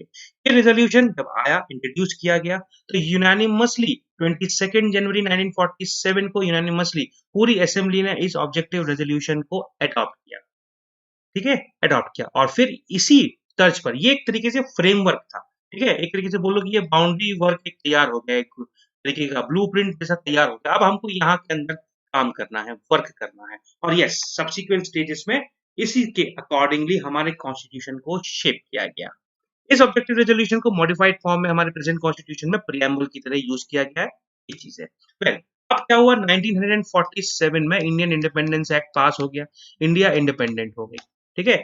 यस, 28 अप्रैल 1947, 1947, ठीक है। Representatives of 6 princely states they participated in the assembly, ठीक है। यस, ग्रेजुअली ज्वाइन करना शुरू कर दिया, क्योंकि इंडियन इंडिपेंडेंस एक्ट इसका कुछ ऐसा आ गया था, 3 जून प्लान ये आ ही गया था, ठीक है, 47 में, ये चीज। और धीरे धीरे इन मेंबर्स ने पार्ट करना शुरू किया। कौन कौन से थे पार्ट बेटा, 5 पहले थे, बड़ौदा, बड़ौदा, ठीक है, जयपुर, बड़ौदा, जयपुर, उदयपुर, ठीक है, पटियाला, ठीक है, रीवा, ये, ठीक है, ये थे 1 2 3 4 5, रीवा, बीकानेर, 6 थे ना, बीकानेर।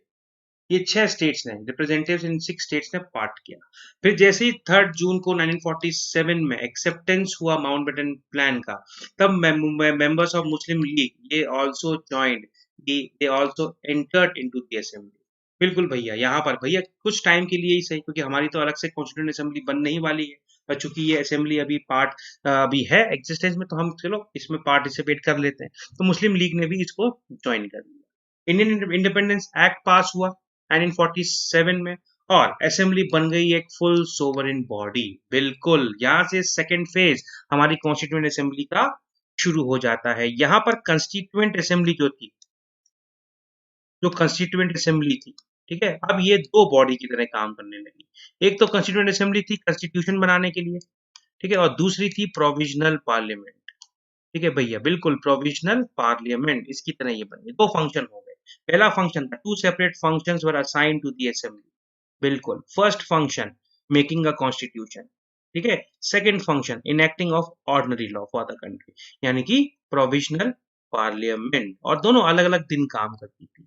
जब कभी भी असेंबली मीट करती थी कॉन्स्टिट्यूएंट बॉडी की तरह, तब राजेंद्र प्रसाद उसके प्रेसिडेंट होते थे, ठीक है। लेकिन जब लेजिस्लेटिव बॉडी मीट आउट होता था, तब जीवी मवलंकर ये होते थे। ही वॉज द फर्स्ट स्पीकर। क्या है भैया?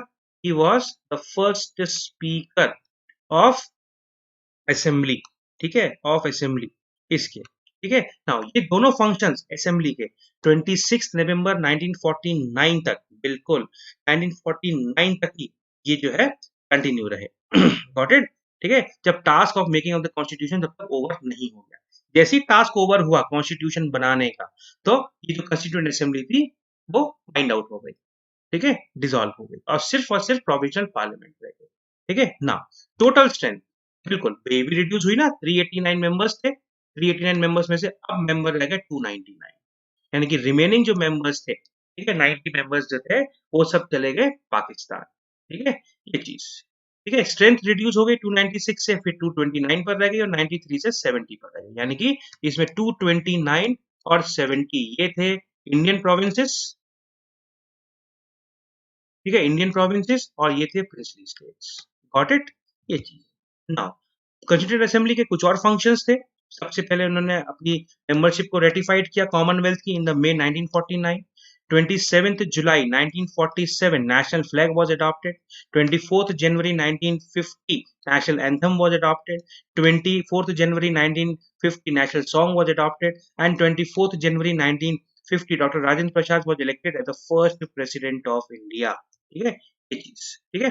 On January 24 1950 held it's final session, बिल्कुल यहाँ पर। However it did not and, वो एंड नहीं हुआ यहाँ पर, ठीक है, वो एंड नहीं हुआ, ठीक है, वो एंड नहीं हुई यहाँ पर कॉन्स्टिट्यूएंट असेंबली। और फिर उसके बाद वो एज अ प्रोविजनल पार्लियामेंट की तरह ही वर्क करती रही, तब तक इलेक्शंस नहीं हो गए और राज्यसभा और लोकसभा कॉन्स्टिट्यूट नहीं हो गए in the month of 1952, in the year of 1952, in the month of May, ठीक है। पार्लियामेंट, प्रोविजनल पार्लियामेंट जो है वो एग्जिस्टेंस में खत्म हुआ उनका existence on 17 April 1952, and the first parliament was elected, and the first parliament was elected in the year 1952, ठीक है, ये चीज 1952 में पहला पार्लियामेंट इलेक्ट हो गया। कमिटीज बनाए गए, बहुत सारे कमिटीज थे, 8 मेजर कमिटीज थे और लगभग लगभग 15 माइनर कमिटीज थे कॉन्स्टिट्यूएंट असेंबली के, ठीक है। हमको सारी कमिटीज के बारे में नहीं जानना, because it is not important, कोई हमसे पूछेगा भी नहीं। बस मेन है drafting committee, yes, drafting committee, जो कि अगस्त 29 1947 को अपॉइंट की गई under the chairmanship of doctor Ambedkar, yes, doctor Bhimrao Ambedkar, इसके इनके चेयरमैनशिप में, ठीक है, इनके चेयरमैनशिप में ये कॉन्स्टिट्यूएंट असेंबली को स्टैब्लिश किया गया। Got it? ये चीज। Now it was this committee which entrusted the task of preparing, इसी कमेटी का टास्क था कि एक नया कॉन्स्टिट्यूशन बनाए। मेंबर कौन थे?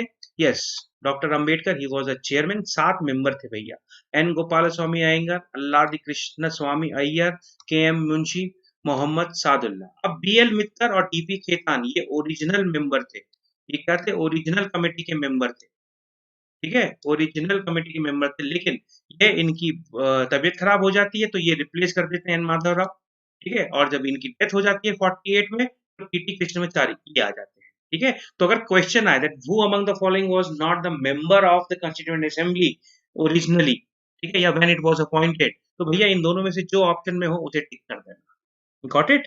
ये चीज है। तो ये मेंबर थे, दीज वर द 7 मेंबर। हाँ बेटा, ये क्लास रोज होती है यार, रोज होगी भाई, डेली। ठीक है, ये चीज। Okay, next, the drafting committee. The drafting committee का फर्स्ट ड्राफ्ट प्रिपेयर किया फरवरी 1948 में।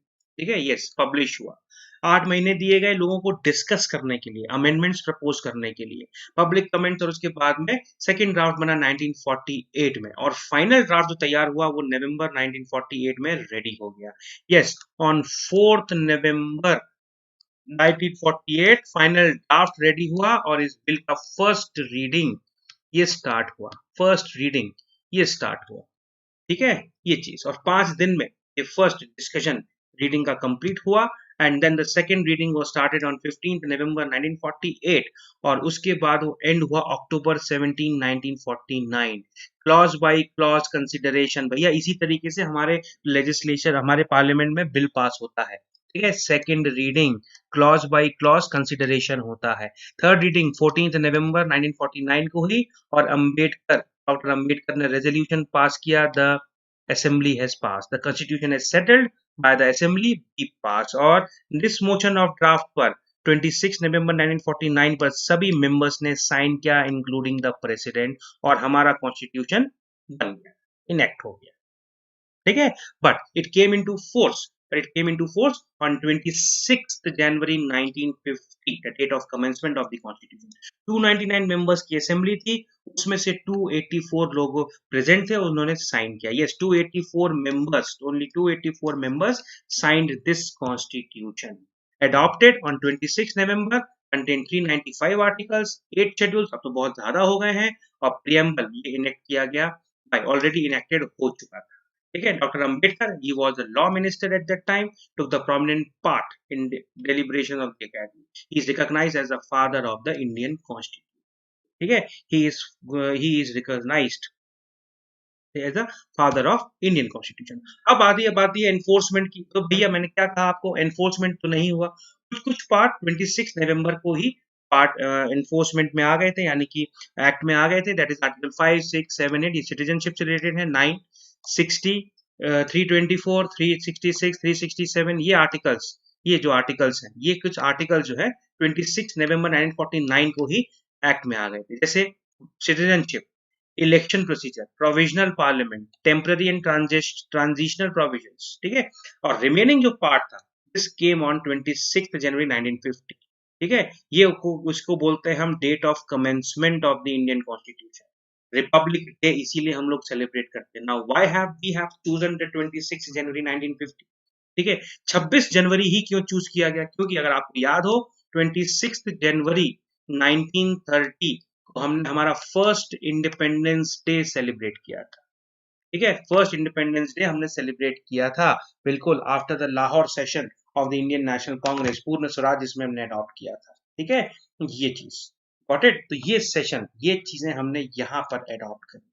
ओके, तो इसीलिए हमने 26 जनवरी 1950 को हमारा कॉन्स्टिट्यूशन जो है वो हमने फोर्स में लेकर। ठीक है, अब भैया ये देखा जाए, 11 सेशंस लगे, 2 साल लगे। ठीक है, 2 years 11 month, yes, 2 years 11 months and 18 days, ये समय लगा, और कुल मिला के 64 लाख का खर्चा हुआ। ठीक है, पूरा कॉन्स्टिट्यूशन बनाने में। ठीक है, ये चीज है, पूरा खर्चा हुआ इतने टाइम में।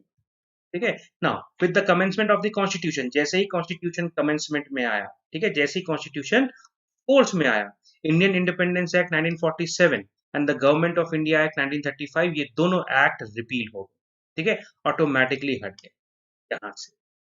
गॉट इट, ये चीज। अब बारी आती है भैया, वेरियस स्कॉलर्स बोलते हैं, ठीक है, बहुत सारे स्कॉलर्स बोलते हैं that it has been borrowed. Various scholars they said that it has been borrowed, the Indian constitution has been borrowed constitution। भैया हमने बहुत जगह से इसको बोरो किया। ठीक है, हमारा खुद का तो कुछ है ही नहीं, कॉपीड है भैया पूरे वर्ल्ड का। ठीक है, कुछ नया है ही नहीं, nothing new is there in the constitution. लेकिन भैया हम ये बता देते हैं, the maximum features we have taken from the Government of India Act 1935। यस, लगभग लगभग 60% जो कॉन्स्टिट्यूशन है वो हमने कहाँ से लिया है? The Government of India Act 1935, और ये ब्रिटिश पार्लियामेंट ने ही हमारे यहाँ पर इनेक्ट किया था। ठीक है, तो ये बोरोड तो हुआ ही नहीं। बिल्कुल भी नहीं हुआ बॉर्डर। ठीक है, ये चीज।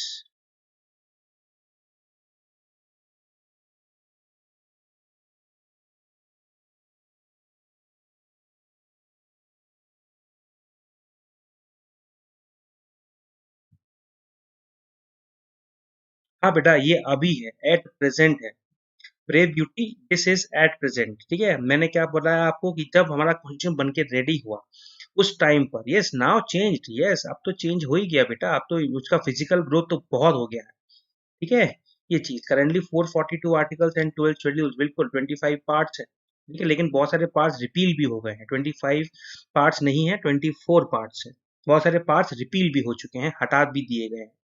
ठीक है, ये चीज।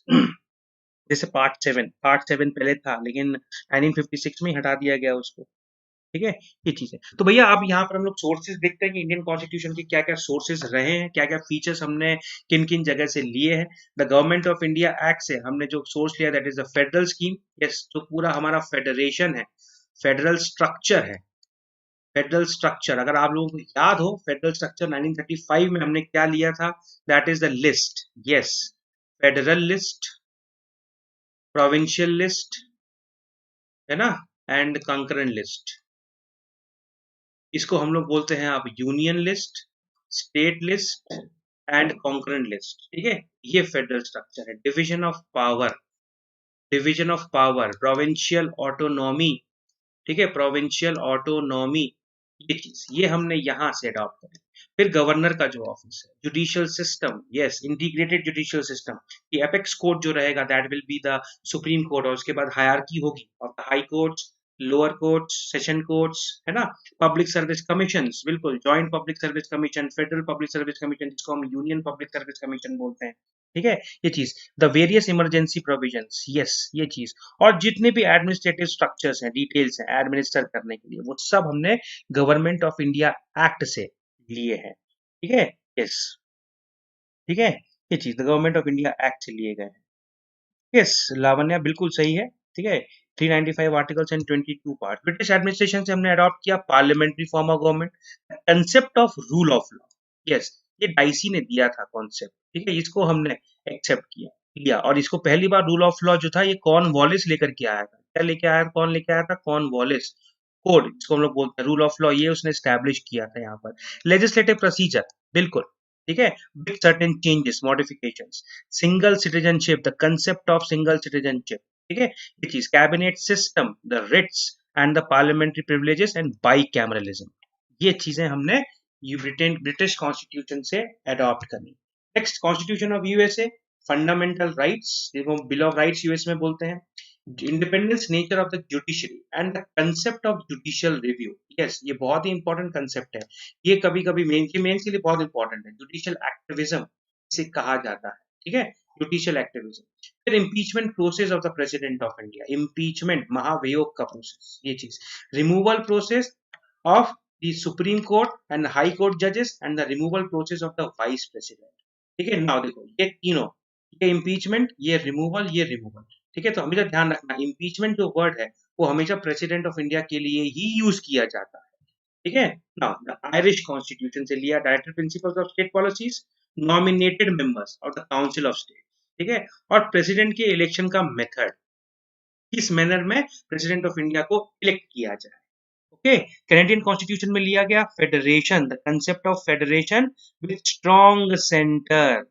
ठीक है, विद स्ट्रॉन्ग सेंटर, ये लिया गया। ठीक है, फिर wasting residuary power in the centre, residuary power, appointment of the state governor by the centre, ये चीज ये हमने कैनेडियन कॉन्स्टिट्यूशन से लिया है। And advisory jurisdiction of the supreme court, article number 143। ठीक है, advisory, president of India advice देते हैं सुप्रीम कोर्ट से। तो ये चीजें हमने अडॉप्ट करी कैनेडियन कॉन्स्टिट्यूशन से। ठीक है, कैनेडियन कॉन्स्टिट्यूशन से। Next, Australian constitution, the concept of concurrent list. तो कॉन्करेंट लिस्ट का जो कॉन्सेप्ट था that was there in the Government of India Act 1935, लेकिन मॉडर्न सेंस में हमने उसको मॉडिफाई किया। मॉडर्न सेंस में हमने ऑस्ट्रेलिया से कॉन्करेंट लिस्ट का कॉन्सेप्ट लेकर के कि भैया कोई भी लॉ अगर यूनियन और स्टेट दोनों में से कोई भी बना देता है लॉ, तो वो स्टेट का उस पर्टिकुलर स्टेट में और यूनियन का पूरे इंडिया में प्रिवेल करेगा। Freedom of trade and commerce, joint sitting of both the houses of parliament, बिल्कुल भैया ये इंपॉर्टेंट है, joint sitting of both the houses of the parliament, ये हमने ऑस्ट्रेलिया से अडॉप्ट किया। Suspension of the fundamental rights during emergency, ये हमने लिया बीमर यानी कि जर्मन कॉन्स्टिट्यूशन से। रशियन कॉन्स्टिट्यूशन से fundamental duties and the ideals of justice in the preamble, ठीक है। फ्रेंच कॉन्स्टिट्यूशन से ideals of liberty, equality and fraternity, ये हमने अडॉप्ट किया, ठीक है। ये चीज साउथ अफ्रीकन कॉन्स्टिट्यूशन से क्या किया, procedure of the amendment, amendment procedure article 368 जो हमारा कॉन्स्टिट्यूशन का है, ये हमने अडॉप्ट किया। इलेक्शन किस तरीके से होगा काउंसिल ऑफ स्टेट्स का, मेंबर्स का, ये चीज। और जापान से लिया the procedure established by law, कुछ भी होगा एक लॉफुली प्रोसीजर एस्टैब्लिश की जाएगी, उसी से ही सब कुछ चेंजेस होंगे हमारे कॉन्स्टिट्यूशन में या किसी भी लॉ को इनेक्ट किया जाए, ठीक है। तो ये सारी की सारी चीजें हमने वर्ल्ड के, ये कुछ सेलेक्टेड चीजें हैं, ठीक है, और वर्ल्ड के सेलेक्टेड कॉन्स्टिट्यूशन से हमने यहाँ से इन चीजों को अडॉप्ट किया, ठीक है। गॉट इट, इन चीजों को हमने अडॉप्ट किया यहाँ से, समझ गए, ठीक है। एक चीज नाउ भैया कॉन्स्टिट्यूशन बन के रेडी तो हो गया, अब क्रिटिक्स तो होना ही है, क्रिटिसिज्म तो होना ही है, और बिल्कुल हुआ भैया। जितने भी क्रिटिक्स थे उन्होंने क्रिटिसाइज किया कि कॉन्स्टिट्यूएंट असेंबली जो थी वो एक रिप्रेजेंटेटिव बॉडी नहीं थी, it was not a representative body. क्यों? क्योंकि ये डायरेक्टली इलेक्टेड नहीं थी, इनडायरेक्टली इलेक्टेड थी, हर किसी सेक्शन को इसने रिप्रेजेंट नहीं किया था। यस, सही भी एक तरीके से देखा जाए तो सोवरेन बॉडी नहीं थी, बिल्कुल नहीं थी सोवरेन बॉडी। क्यों? क्योंकि ये जो है असेंबली जो इसके सेशंस होते थे वो ब्रिटिश गवर्नमेंट की परमिशन के साथ इसके सेशन होते थे, ठीक है, इसीलिए ये एक सोवरेन बॉडी नहीं थी, ठीक है। टाइम कंज्यूमिंग थी, बहुत टाइम लगाया कॉन्स्टिट्यूशन बनाने में भैया। 46 में 1946 में कॉन्स्टिट्यूट हुई और 1949 में हमारा कॉन्स्टिट्यूशन बन के रेडी हुआ, लगभग लगभग 3 साल लगा दिए, 3 साल 3 इयर्स एक कॉन्स्टिट्यूशन को बनाने में। यस, डोमिनेटेड बाय कांग्रेस, बिल्कुल सही था भैया, आप में से एक लड़का बोल रहा था, ठीक है, कि भैया बहुत सारे मेंबर्स तो कांग्रेस के ही थे। Yes, it is dominated by the Congress, और उसमें भी लॉयर्स एंड पॉलिटिशियंस ही सबसे ज्यादा थे, बाकी और तो कोई था ही नहीं। और फिर अगेन एक और सेम केस, हिंदूज का डोमिनेशन, लेकिन भैया जनरल जो था टीचर जनरल, भैया इसी 3 क्लासेस को तो दिया गया था, मुस्लिम्स, सिख्स और जनरल। अब जनरल में सभी आ गए, ठीक है। ये भैया अलग थे, दे रिमेन्ड अलूफ, ठीक है, ये बिल्कुल अलग थे इससे, क्योंकि उनको दूसरा नेशन चाहिए था। ये और ये मिल करके थे, इन सबको एक ही कैटेगरी में रख दिया गया, डोमिनेटेड बाय द हिंदूज, ये चीज। तो ये सब था क्रिटिसिज्म जो कि इन कॉन्स्टिट्यूएंट असेंबली को फेस करना पड़ा, ठीक है, ये चीज। But in spite of all these criticism they had created a very beautiful document. Yes, a very beautiful document they created, जो कि हमारे इस डाइवर्स नेशन को, बिल्कुल इस डाइवर्स नेशन को परफेक्टली रूल कर रहे हैं। यस, हमारे इंडिया में जो डेमोक्रेसी है वो आज भी सक्सेसफुल है। हम लोग बोलते हैं डेमोक्रेसी बेकार हो गई, ठीक है, no, it is there. Certain section of people के कारण हम किसी भी चीज को खराब नहीं बोल सकते बेटा, इट इज देयर। और इसका सबसे बड़ा एग्जाम्पल है 1947 से लेकर के अभी तक, यस, 2020 तक हम अभी भी इंटैक्ट है, बिल्कुल। आप प्रॉब्लम्स हैं, टेंशन है, सब कुछ है, लेकिन हमारा जो यूनियन बना था, हमारी जो यूनिटी बनी थी, वो आज भी इंटैक्ट है। मासेस आर देयर, ठीक है, आज भी हम एक साथ हैं, ठीक है, ये चीज। तो this is said, this is about the democracy, ठीक है, ये चीज। तो इसीलिए हम नहीं बोल सकते कि हमारा कॉन्स्टिट्यूशन जो बना वो बेकार है, ऐसा है वैसा है, ये है, बिल्कुल नहीं। प्रोविजंस आर देयर, यस, सोच समझ के बनाया गया, इसीलिए काफी समय लगा, टाइम कंज्यूमिंग, बिकॉज हमको हर सेक्शन को कैटर करना था, सोसाइटी के हर सेक्शन को कैटर करना था, उनसे रिलेटेड लॉज बनाने थे, प्रोविजंस बनाने थे।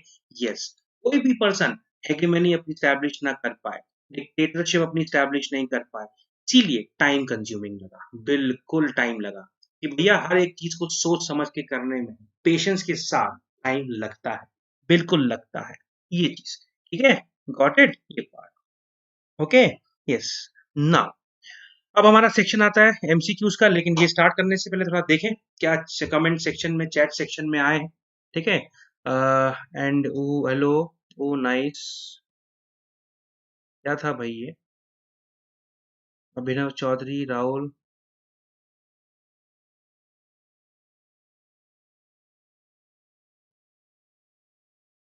Yes, 2 years 11 months and 18 days, बिल्कुल बेटा। वॉज हिमसेल्फ अ लॉयर, बिल्कुल सही दीपिका, बिल्कुल आपने बिल्कुल सही कहा, वो लॉयर ही थे। And residuary power vested with the centre and the power which are not mentioned in any of the list that will be under residuary power, बिल्कुल सही आयुष, बिल्कुल सही। हाँ, 24 पार्ट्स है बेटा, मैंने कब कहा, अभी तो 22, मैं तो उस टाइम के कॉन्स्टिट्यूशन की बात कर रहा था। ठीक है, चल अब आ जाओ अपने एमसीक्यू सेक्शन पर।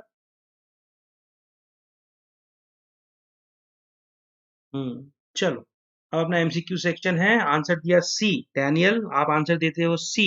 Yes, who was the chairman of the drafting committee of the constituent assembly? Yes, B R Ambedkar. Constituent assembly drafting committee, ठीक है, assembly, it is doctor B R Ambedkar, बिल्कुल सही आंसर। ठीक है, absolutely correct. Welcome welcome Rahul, welcome. ठीक है, now बच्चों मैं बता देता हूं अभी आपको, अगर आप में से किसी ने मेरा टेलीग्राम चैनल नहीं अगर अटेंड किया है तो यूपीएससी अमित मोदी, ये मेरा टेलीग्राम चैनल का लिंक है, आप इसे सब्सक्राइब कर सकते हो। यस, टेलीग्राम में जैसे ही आप @यूपीएससी अमित मोदी लिखोगे, वैसे ही मेरा टेलीग्राम चैनल आपको मिल जाएगा। ठीक है, करने दो बेटा, कुछ लोग डिस्टर्ब करता है, करने दो, अपन को डिस्टर्ब नहीं होना है। ठीक है, yes it was a lawyer's paradise, बिल्कुल बेटा, यस, आइवर जेनिंग्स बोलते हैं, बिल्कुल सही बोला आपने, it is a lawyer's paradise, ये है ही उनके लिए। Now second statement, consider the following statement, the permanent president of the constituent assembly was doctor B R Ambedkar. Doctor B R Ambedkar was a non Congress member of the constituent assembly, which of these above statement are not correct? Yes, which of these statements are not correct?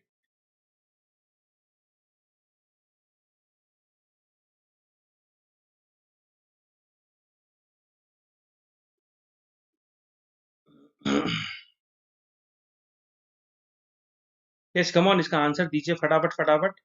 आशु, अपन ये complete कर रहे हैं पहले MCQ का section, फिर मैं आपको explain करता हूँ आपका जो कॉन्सेप्ट है रेसिडुअरी पावर का। ठीक है, ये चीज क्या होती है residuary power?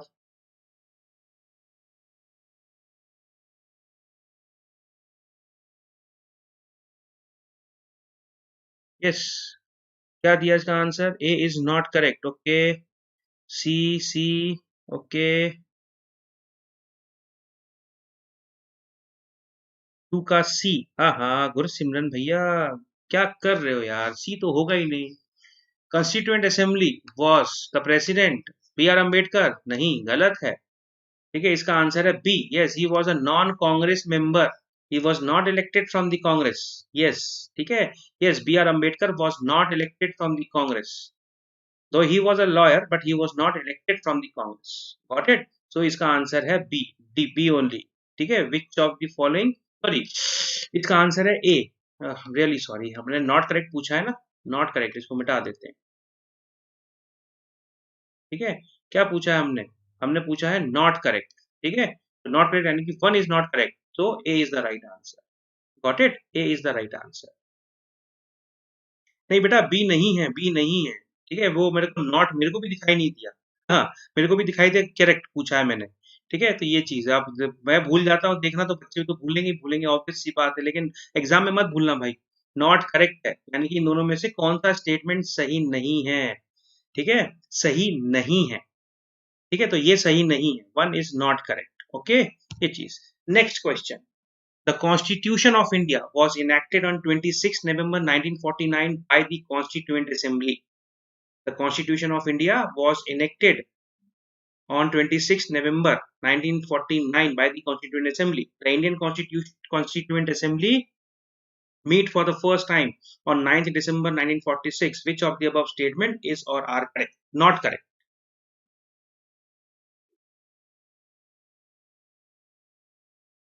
Which of the statement is or are not correct?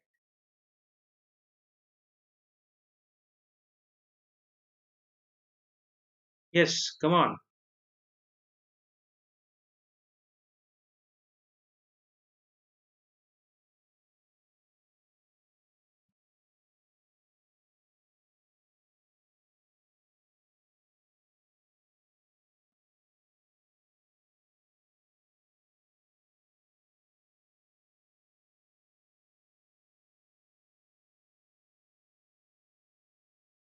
Very good, smart विद्वान, बिल्कुल सही आंसर दिया आपने, डी।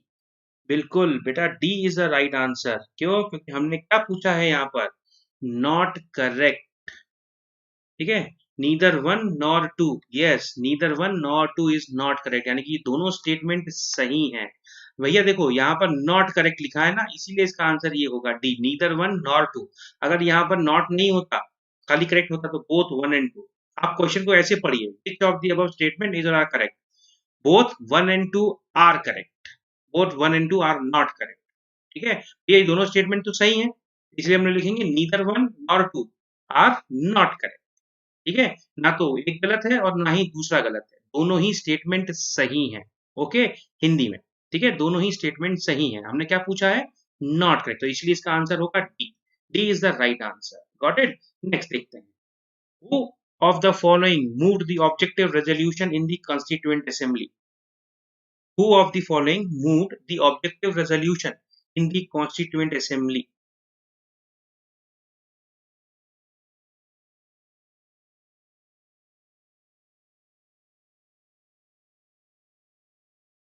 हाँ, शु गलत, वो नॉट और वो सब दिखते हुए गलत हो जाता है ऐसे, तो इसलिए प्लीज थोड़ा ध्यान से पढ़ा करो क्वेश्चन को।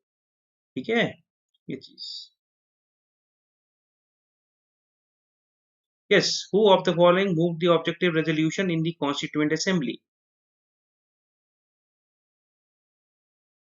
बिल्कुल, दादी, दादी ऑफ सैनी फैमिली, माया देवी, बिल्कुल सही है। जी नेहरू, बिल्कुल, J L Nehru, Jawaharlal Nehru he move the objective resolution 13 दिसंबर 1946। ये रेजोल्यूशन उन्होंने मूव किया। ठीक है, इंट्रोड्यूस किया, बिल्कुल सही जवाब।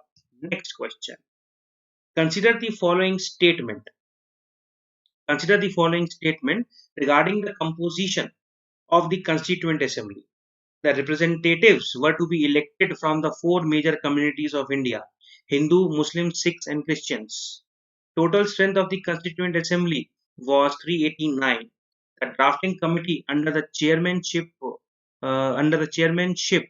Dr. B. R. Ambedkar consisted of 8 members. Which of the above statement is or are correct?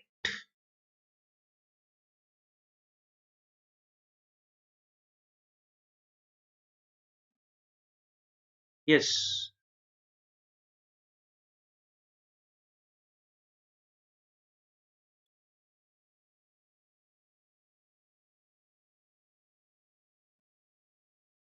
A B A Chinmayanand Biswal, Drishya Bhatia, A बोलते हैं बेटा आप। A is the answer. Abhishek tutors. अरे एक चीज और मैं कहना भूल गया, अगर आपको सभी लोगों को ये सेशन अच्छा लग रहा हो तो फटाफट फटाफट लाइक और शेयर कर दो भैया। ठीक है, बिल्कुल फटाफट फटाफट लाइक भी करो और शेयर भी करो, जिससे क्या होगा कि आपके और जो फ्रेंड्स हैं वो भी इस सेशन का बेनिफिट उठा पाएंगे, उनको भी दिखेगा ये सेशन। ठीक है, यस, जो आप लोगों को ज्वाइन नहीं कर पाए हैं। ठीक है, ये क्लास डेली होगी, डेली होगी।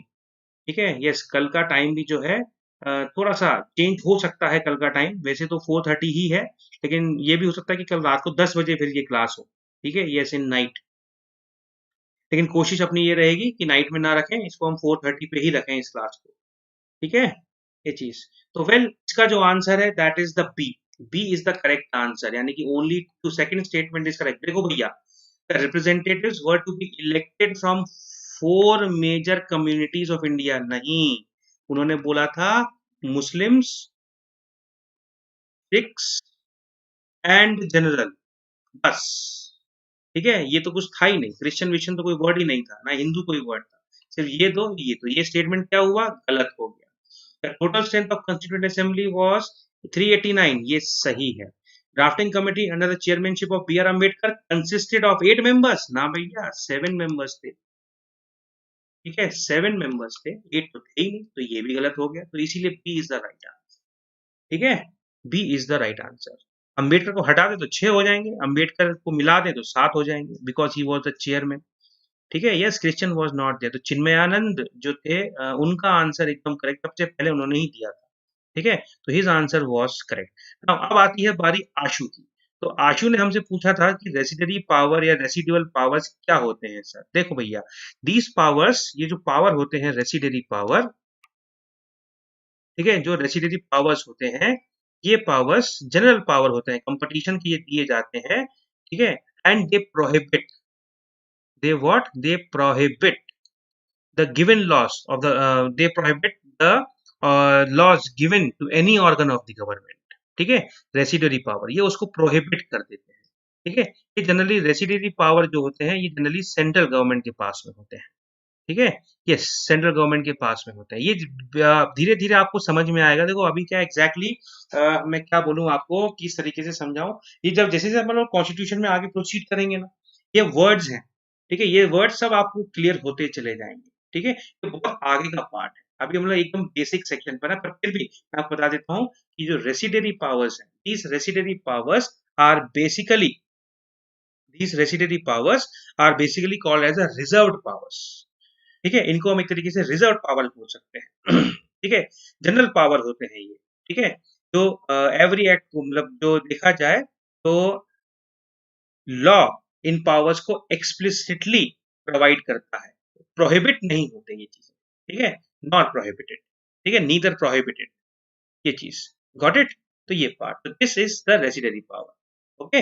नाउ अगर भाई दोस्तों आप लोगों को ये सेशन अच्छा लगा हो तो लाइक करें, कमेंट करें, सब्सक्राइब करें चैनल को और शेयर करें भैया as much as you can. इससे क्या होगा, आपके जो भी फ्रेंड्स हैं जो लोग नहीं देख पा रहे हैं वो भी बेनिफिट उठा पाएंगे अपने इस सेशन का, ठीक है, ये चीज, ये मेरे टेलीग्राम चैनल का लिंक है, अगर आपने सब्सक्राइब नहीं किया है तो आप इसे सब्सक्राइब कर सकते हो, अगर भूल जाते हो तो भैया सिंपल है, यूपीएससी अमित मोदी, ठीक है, यस अमित मोदी, बस ये जैसे आप सर्च करोगे आपको मिल जाएगा, और सब्सक्रिप्शन लेना है अनअकैडमी पर तो use this code Amit Modi, आप मुझे सब्सक्राइब कर सकते हो, ठीक है, आइकॉनिक लेना चाहते हैं आप तो आइकॉनिक, मैं आपका पर्सनल गाइड रहूंगा, ट्यूटर रहूंगा, चेंज भी करना चाहो तो चेंज भी कर सकते हो, ठीक है। सो फ्रेंड्स अगर बाकी और कोई क्वेरी हो तो 9479812018 ये मेरा मोबाइल नंबर है, आप इस पर मुझसे बात भी कर सकते हो, ठीक है।